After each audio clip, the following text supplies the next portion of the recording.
As the title indicates, we're going to be looking at inverse trigonometric values in this video. You should have the class notes and example sheet for section 7.8 with you, and just turn it over to the back. We're going to pick up doing some practice with inverse trig functions. What we defined on the first part of the sheet was the fact that the output values for 3 of the inverse trig functions, let me get my marker, that would be arcsine, arccosecant, and arctangent.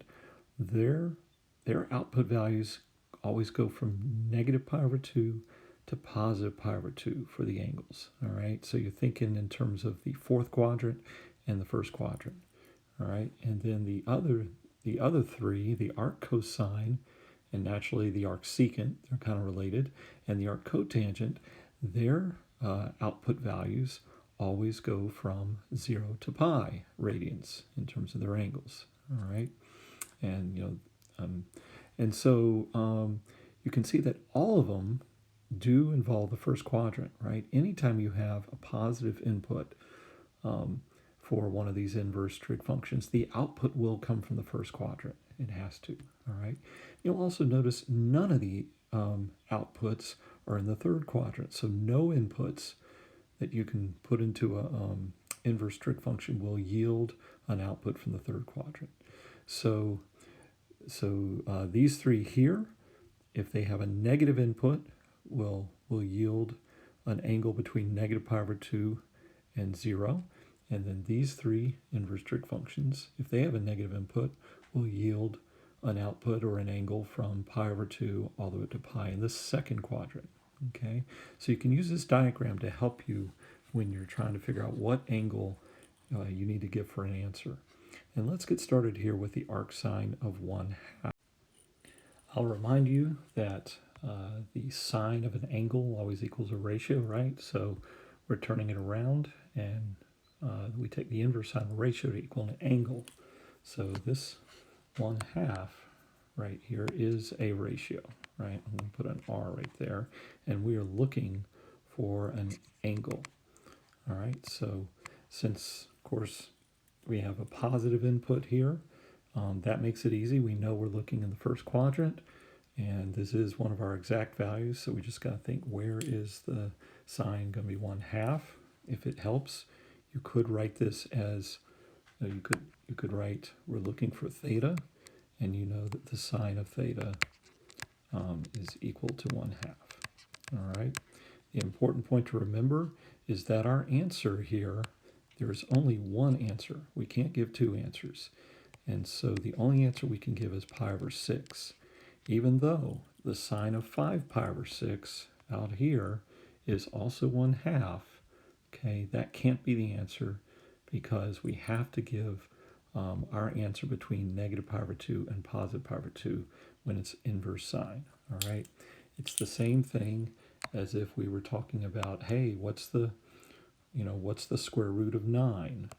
Okay, if I ask what's the square root of 9, the only answer you can give is 3. The square root of 9 does not equal negative 3, even though negative 3 squared is 9. Okay, because of the way we've defined this inverse sine to be a function. All right, so why don't you give number 2 a try? Pause the video and see what you think the single answer is for the inverse sine of negative 1/2. See if this is what you got. Now, if you said 11 pi over 6 here for your answer, you were thinking correctly because you were thinking fourth quadrant.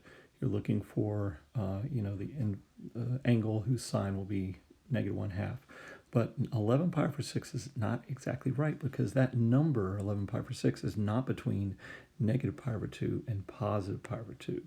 So we have to use negative pi over 6. This is the only answer that's correct. All right. We obviously don't want to use 7 pi over 6 because that is in the third quadrant. All right. Why don't you give number 4 a try? Pause the video and see what you come up with, given that you've got, it is an inverse cosine, but you got that negative. All right, did you get this? Since our input is negative, we know, and we're looking inverse cosine, we know we need to be looking between 0 and pi over here, and the negative would mean we're going to be in the second quadrant, right? We can't be in the first quadrant if we have a negative input, so it must be in the second. And nice thing is, when it's a root 2 over 2, we know it's one of the pi over 4s, and that would be 3 pi over 4 here. All right, hopefully you're getting these right. Let's keep moving. I think the tangents and the cotangents tend to be a little harder. Recognizing these numbers may not be quite as easy as when it's sine and cosine. But, as soon as we see a root 3, we know that we're not dealing with a pi over 4 angle. It must be one of the others, either over 6 or over 3. And so with that root 3, we just got to think, we're dealing with root 3 over 2 and 1/2. So how can we get a root 3 on top? This is basically root 3 over 1. So how can we end up with that? And just kind of off to the side, you just got to ask yourself, would that be root 3 over 2 divided by 1/2? Oops, sorry, divided by 1/2? Or would that be, 1/2, I'll come over here, divided by root 3 over 2? And hopefully you've done enough of this fractions divided by fractions to realize that, or to know that we are talking about this case when the root 3 is on top, right? We're just going to flip that 1/2. It'll be a 2 times this. The 2's will cancel. You'll be left with root 3. So we're looking at the top part being root 3 over 2, and we know that that would be sine, okay? So you can think of it this way, right? We're looking for the sine. Here, we could write this in here. We're looking for an angle where the sine of theta, right? Sine of theta, in this case, is the root 3 over 2. Now, whether that's positive or negative, that's something we have to kind of think about. But let's see, with inverse tangent being negative, we know that has to fall somewhere between negative pi over 2 and positive pi over 2, right? So we must be looking in the fourth quadrant, which would mean our sine is negative, right? Not our cosine. So that's a way we can think of it. Where is the sine going to be negative root 3 over 2?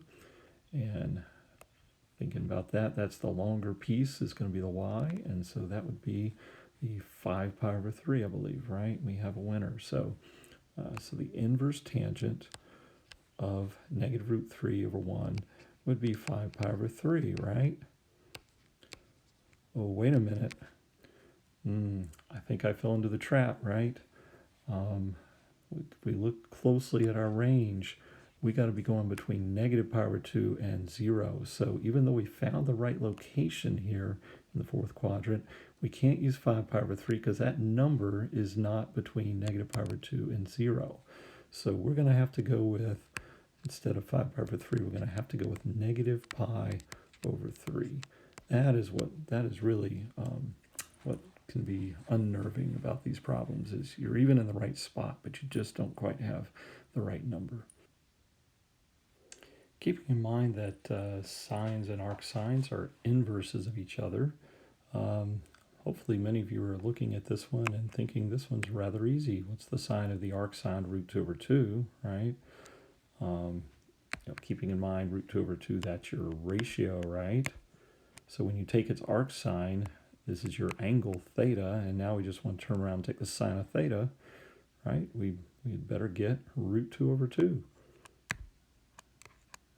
If we want to even think about what theta is, I believe it would be pi over 4. The sine of pi over 4 is root 2 over 2.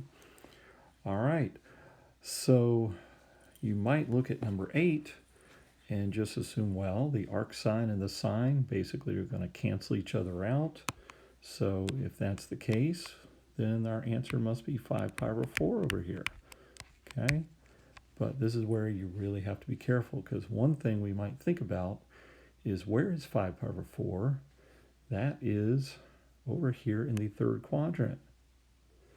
And we know that there's no way that our output for an arcsine can be in the third quadrant. So 5 pi over 4 is actually not correct. All right, see if you can figure out what angle we should get back for this arc sine. Pause the video and give it a shot.